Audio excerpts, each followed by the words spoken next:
The train is still stuck and the snow continues to fall. I should have taken an airplane. Well, I must make the best of it and join the other passengers for breakfast.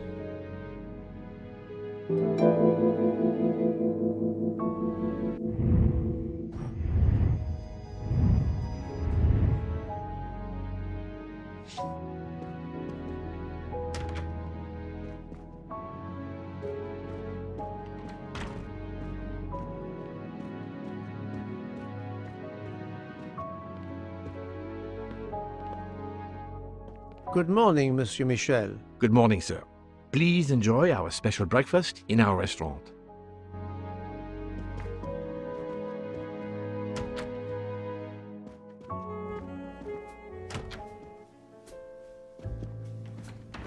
This delay is intolerable. I am supposed to be demonstrating the Firenze in Paris in 2 days. Ah, your electric car. Yes, that's bad luck. Bad luck? If I miss that demonstration, I'll be in a... My daughter said it would be the easiest way in the world. Just sit on the train until I got to Paris. And now we may be here for days, and my boat sails the day after tomorrow. How am I going to catch it now? I can't even send an email to cancel it. I'm just too mad to talk about it. My colleagues were to meet me in Paris. They will wonder what has happened to me. I can get no word to them. What will they think? We have refugees to help.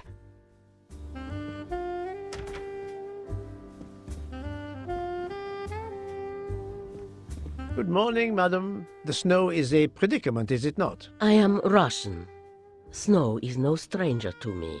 Ah, the accent. Would it be St. Petersburg? You are very perceptive.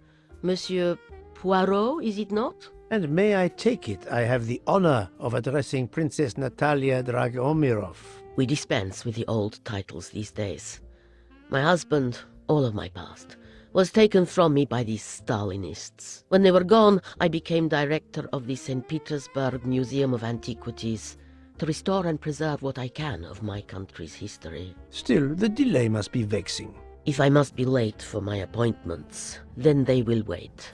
I know that I would certainly wait, madame. It has been my extreme pleasure to make your acquaintance, madame. Au revoir, Monsieur Poirot.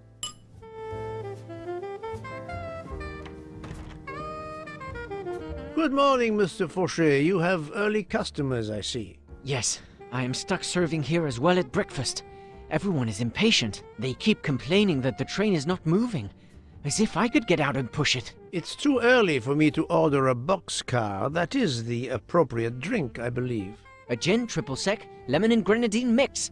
A drink for a train indeed. But not perhaps for my breakfast. I think I will settle for an omelette. Good luck, sir. Miss Nielsen is helping to serve in the dining car. Mademoiselle, you are not concerned about the train stopping? What can one do? Indeed, this does not make the train move. You have great strength to remain calm at a time like this. I know one far, far stronger than I. And that is? Well, that old lady, for instance. You have probably noticed her. She just has to lift her little finger and ask for something in a polite voice, and the whole train runs. It runs also for my friend Monsieur Bouc, but that is because he is a director of the line, not because he has a masterful character. You don't have to have a strong will when you have power. But I suspect I did not need to tell you that, Mr. Poirot. Mr. Poirot.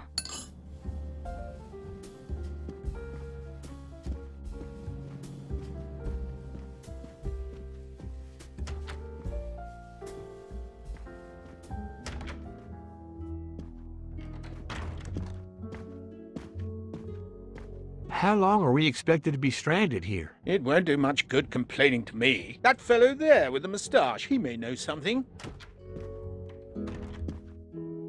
Excusez-moi, sir. Yes? Monsieur Bouc asks for you to join him in compartment 203. Look here, Poirot. Can you tell us anything? I can tell you the snow, it will not move aside on its own. Of course. but you obviously have some influence with Book. I am going to see him now. I will ask him if he has any information.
Ah, my good friend, come in. We have need of you. What has occurred? A passenger lies dead in his bed, stabbed. A passenger? Which passenger? In there. He's an American, a man called Ratchet. It was his valet masterman who was worried that Mr. Ratchet was not awake yet. Pierre Michel, the conductor, decided to break in and found the body. I see. Well, my friend, I think it is best not to touch anything and wait for the police to arrive. Oh, I tried to call the police, but there is no cell tower for many kilometers. We could be stuck in the snow for hours. The murderer is with us.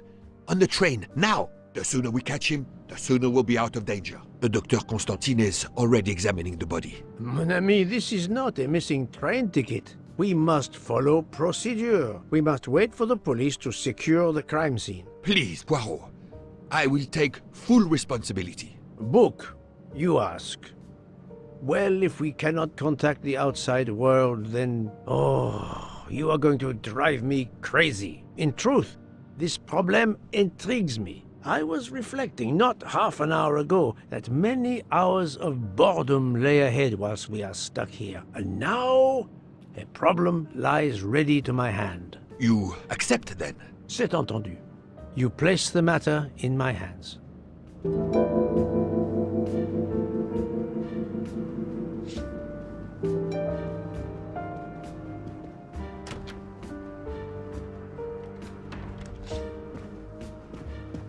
Mr. Poirot, I am Dr. Constantine. Forgive me, Doctor. You are a medical examiner? No, but I have assisted in post-mortems at Nairobi Hospital, where I am a teaching fellow. I am familiar with your excellent institution. I do not intend to perform a full autopsy, but a preliminary examination should be of some use. Of course. May I have a look? Then we can compare notes. Please, if you need any help, I won't be far away.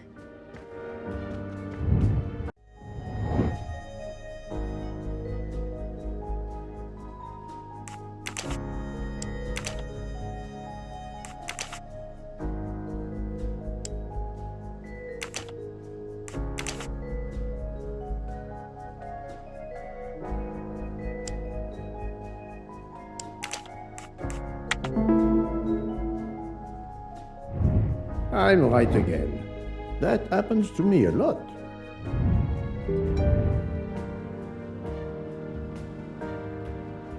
I'm sorry, Doctor, but I must question you. Of course. I must be considered under suspicion like everyone else. May I know your movements last night? I share compartment 101 with Mr. Booth. He would not stop talking about his beloved train. I listened to him for hours talking about his Orient Express. My friend Book will no doubt confirm this. Did you know the victim? Not at all. I noticed him last night at dinner, but I did not pay much attention. Did you touch anything in here this morning? I checked for a pulse. There was none. Rigor mortis had commenced. The body was cool to the touch. I touched nothing else. What can you tell me about the victim? He died from multiple stab wounds of varying angles and depth. More than one would have been fatal. I would place the time of death roughly between midnight and 2 a.m. With more time, I hope I can be more precise. I assume the open window complicates matters. Indeed. Conditions are not perfect. Thank you for your help, Doctor.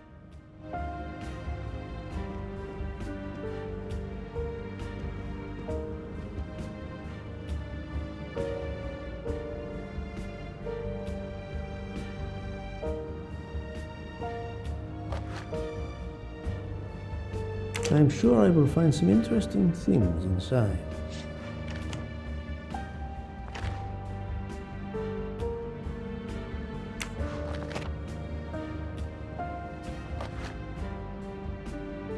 This phone was deliberately smashed.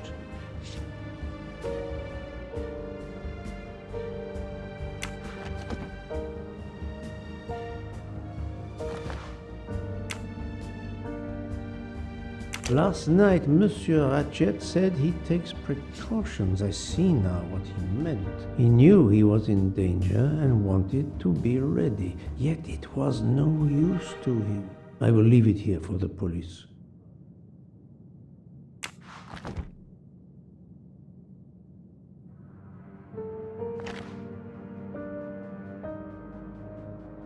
Did it belong to Ratchet? I'll take photos.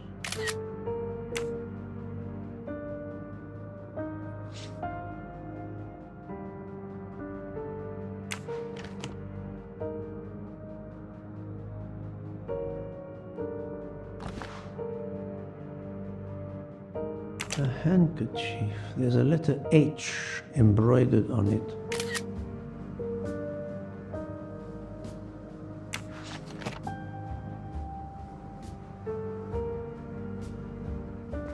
As you see, the victim has been stabbed many times. Several alone would have been fatal. Yes, I agree. An attack most savage. I will, of course, prepare a complete report on my findings. Thank you.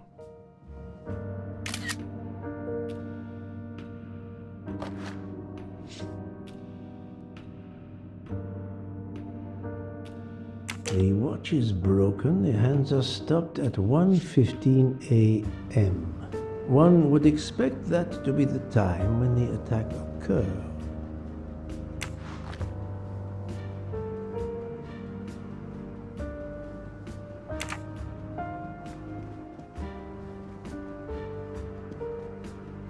Where can the killer have gone?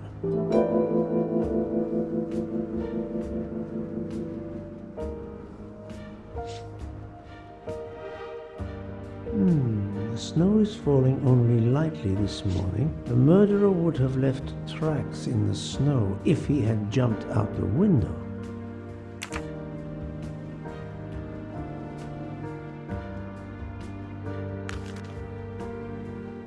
I wonder what could be in this photo.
for Daisy. Interesting. That's the right answer.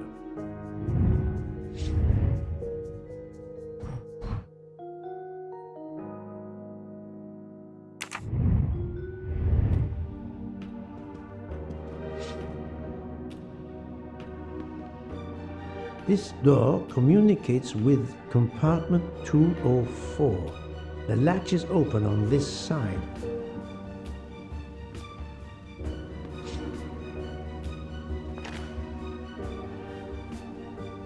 Box of sleeping pills.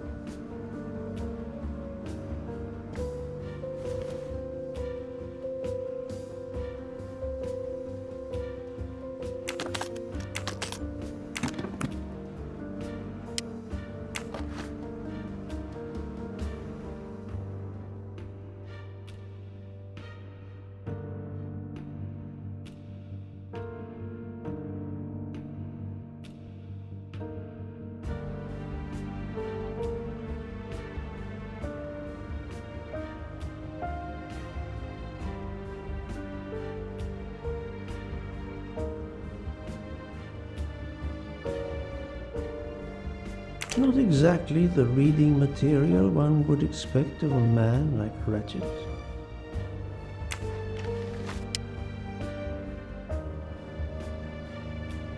Expensive clothing, recently laundered.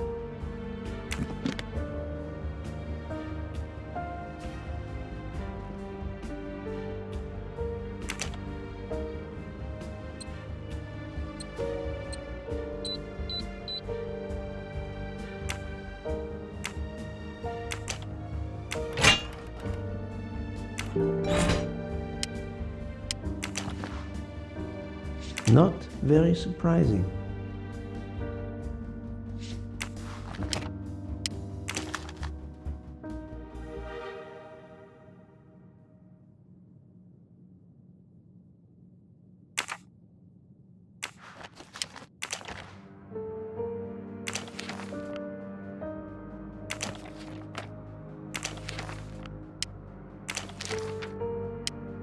Ratchet had an appointment he will never keep.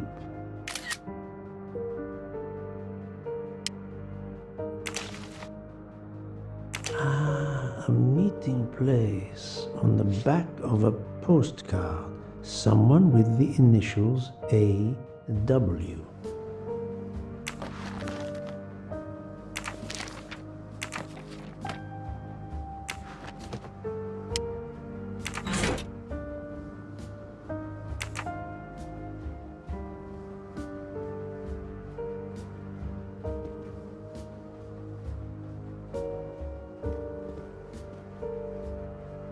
The chain lock is broken. Monsieur Michel told me that he broke the chain on the door to get into the room. I shouldn't leave until I have finished inspecting the crime scene.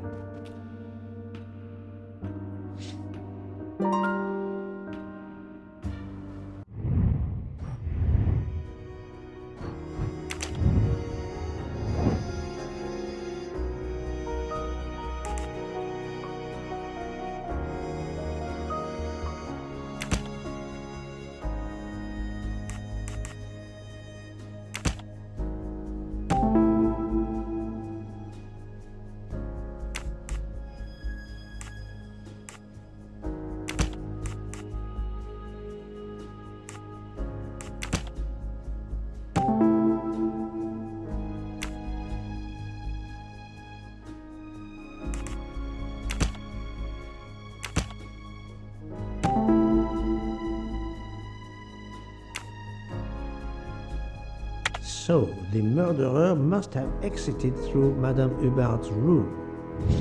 My little grey cells did not let me down.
I shouldn't leave until I have finished inspecting the crime scene.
Unusual letter, this.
I can't imagine Ratchet taking a sleeping pill if he feared for his life.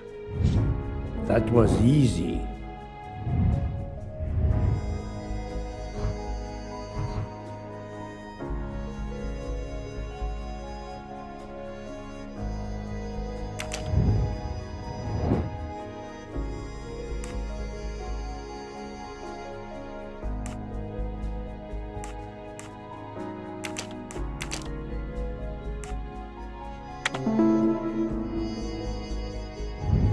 Et voilà.